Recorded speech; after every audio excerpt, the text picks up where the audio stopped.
ஸ்வாதி கொலை வழக்கை சாதி ரீதியிலான பிரச்சனையாக மாற்ற முயற்சி நடப்பதாக தீரன் சின்னமலை கவுண்டர் பேரவையின் தலைவரும் சேலம் பொறியாளர் கோகுல்ராஜ் கொலை வழக்கில் கைது செய்யப்பட்டவருமான யுவராஜ் தெரிவித்துள்ளார்.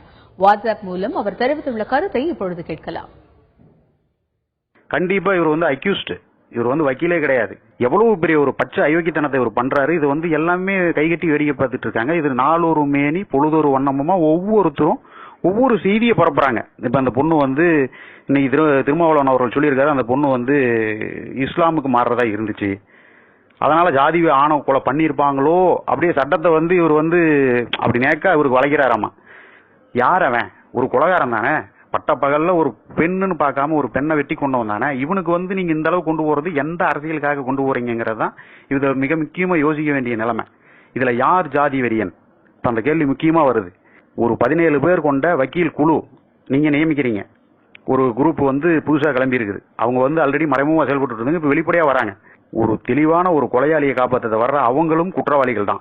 இது எந்த அடிப்படையில நீங்க செய்யறீங்க?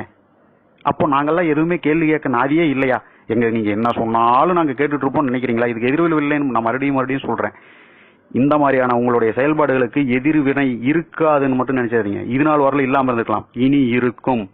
ஜனநாயகத்துக்கு உட்பட்டு சட்டத்துக்கு உட்பட்டு நீங்க அனைவரும் செயல்பட முடியாமல் முடக்கப்படுவீர்கள்.